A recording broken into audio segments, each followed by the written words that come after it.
स्वागत है आप सभी का सरकारी भर्ती पल-पल न्यूज पर। आए दोस्तों, बात करते हैं आज 22 अगस्त 2020 शनिवार हो चुका है और जानेंगे इस वीडियो में आज देश भर की तमाम बड़ी खबरों, मुख्य समाचार और टुडे ब्रेकिंग न्यूज के अपडेट में आपको बताएंगे देश विदेश के क्या कुछ हालचाल चल रहे हैं। भारत सरकार की तरफ से भी कुछ बड़ी घोषणाएं, बड़े ऐलान है। साथ ही आज आपको पता होगा कि गणेश चतुर्थी का त्यौहार भी है, इसका क्या शुभ मुहूर्त पूजा का समय है वो भी आपको बताएंगे। लॉकडाउन को लेकर भी एक बड़ी खबर है। मौसम समाचार के साथ में कोरोना वायरस के अपडेट भी आपको बताएंगे। एक एक करके सभी तमाम बड़ी खबरों को जानते हैं। बिल्कुल ध्यान से बने रहिएगा हमारे साथ इस वीडियो में और एकदम पूरा लास्ट तक जरूर देखिएगा।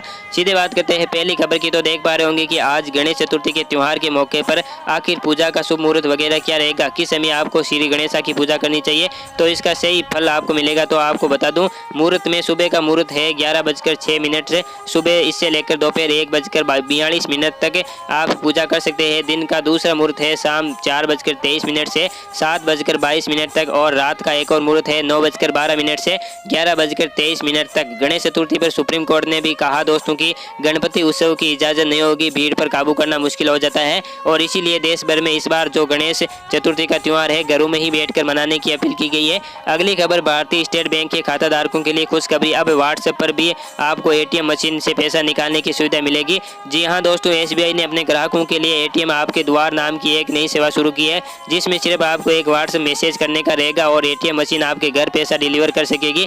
हालांकि ये नई सेवा फिलहाल सिर्फ लखनऊ शहर में शुरू की गई है। बहुत जल्द उम्मीद है पूरी ऑल इंडिया में ये अलग अलग बड़े शहरों में देखने को मिलेगी। अगली खबर, 1 सितंबर से प्रारंभ हो गए पितृपक्ष वगैरह, ये भी कुछ मान्यताएं होती है, इसके बारे में मैं आपको सेपरेट वीडियो में बता दूंगा। और बाकी पितृपक्ष के 1 महीने बाद होंगे नवरात्रा शुरू। इस बार नवरात्रा के ऊपर भी कुछ खास विशेष संयोग बन रहे हैं, इनके भी अपडेट में आपको सरकारी भर्ती पल-पल न्यूज पर अलग से बता दूंगा। अगली खबर, जियो ग्राहकों के लिए बड़ा एक तोहफा, अब फीचर फोन के जरिए भी आप यूपीआई पेमेंट कर पाओगे। जी हां दोस्तों, रिलायंस जियो ने अपने ग्राहकों को एक खास तोहफा दिया है। अब जियो फोन यूजर्स भी अपने मोबाइल से यूपीआई पेमेंट कर पाएंगे। जियो ने अपने जियो फोन ग्राहकों के लिए यूपीआई का सपोर्ट देना शुरू कर दिया है। अगली खबर, चुनाव आयोग की तरफ से नई गाइडलाइंस जारी की गई है। उम्मीदवार ऑनलाइन भी अब नामांकन कर पाएंगे। इसके अलावा वोटर्स को दस्ताने भी दिए जाएंगे। चुनाव आयोग की नई गाइडलाइन के मुताबिक पोलिंग बूथ में एक समय में अधिकतम 1000 वोटर ही मौजूद रह सकेंगे। इसके अलावा अभी इतना ही नहीं, बूथ सेंटर पर प्रवेश से पहले हर वोटर के शरीर का तापमान मापा जाएगा वगैरह वगैरह। तो ये एक इलेक्शन कमीशन की नई गाइडलाइन है। चुनाव प्रचार करने वाले लोग भी सिर्फ 5 लोग ही घर घर जाकर प्रचार कर सकेंगे एक साथ, ऐसा नहीं कि 20-30 लोग आ गए। इसके अलावा चुनाव को लेकर और एक अपडेट ये भी है कि अमर सिंह के निधन के बाद खाली हुई राज्यसभा सीट, तो 11 सितंबर को इस पर फिर से उपचुनाव होंगे। जी हाँ, समाजवादी पार्टी के पूर्व नेता अमर सिंह के निधन के बाद खाली हुई राज्यसभा सीट पर 11 सितंबर को उपचुनाव होगा। खुद चुनाव आयोग ने शुक्रवार को इस बात की घोषणा की है। अगली खबर, लोकसभा कर्मचारियों को अब हर साल मिलेगा यूनिफॉर्म अलाउंस, तो 2 साल की इंतजार के बाद ये सरकार ने सुविधा दी है।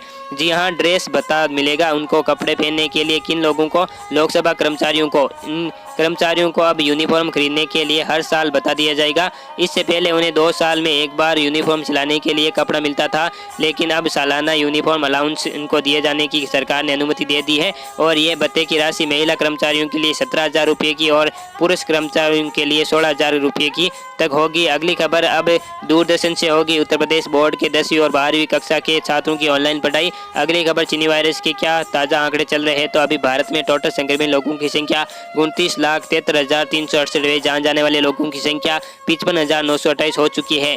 साथ ही अपडेट है दोस्तों कि हरियाणा राज्य में अब शनिवार और रविवार को दुकानें बंद रहेगी, ऑफिस भी नहीं खुलेंगे, सिर्फ जरूरी सेवाएं बोले तो मेडिकल, डेयरी वगैरह ये हो गई, ये चीज़ें खुली रहेगी। हरियाणा सरकार की तरफ से भी चीनी वायरस की बढ़ती महामारी को देखते हुए कुछ लॉकडाउन के नियम लागू करने का फैसला लिया गया है और अब ये हरियाणा में हर शनिवार और रविवार को दुकानें बंद रहेगी। अगली खबर, मौसम समाचार को लेकर अगले 24 घंटों के दौरान इन 4 राज्यों में बाढ़ का खतरा मंडरा रहा है। केंद्रीय जल आयोग की तरफ से चेतावनी भी जारी की गई है। कौन कौन से 4 राज्यों में बाढ़ आ सकती है, तो आपको बता दूं कि भारतीय मौसम विभाग की चेतावनी के मुताबिक अगले कुछ घंटों में उत्तर आंतरिक कर्नाटक के कोंकण और बेलगाम जिले के रत्नागिरी, उत्तरी गोवा, दक्षिणी गोवा के जिलों में इन जगहों पर कुछ क्षेत्रों और पड़ोस के आसपास के एरियाज में भी अगले कुछ घंटों के दौरान बाढ़ का खतरा बढ़ सकता है। इसके अलावा कई राज्यों में भारी बारिश की चेतावनी भी है। मैं आपको संपूर्ण भारत के आज के मौसम पूर्वानुमान बता देता हूँ।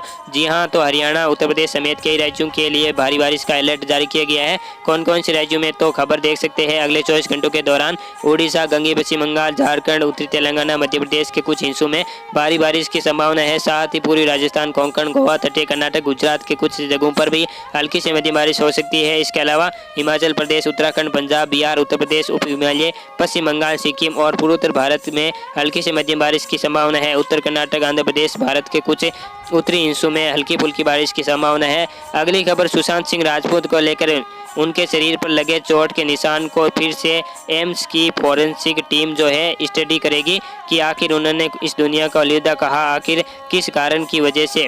तो इसके अलावा सीबीआई ने हाउस मैनेजर से 5 घंटों तक पूछताछ भी की। पोस्टमार्टम करने वाले डॉक्टर भी सबके घेरे में आ रहे हैं। ओके दोस्त।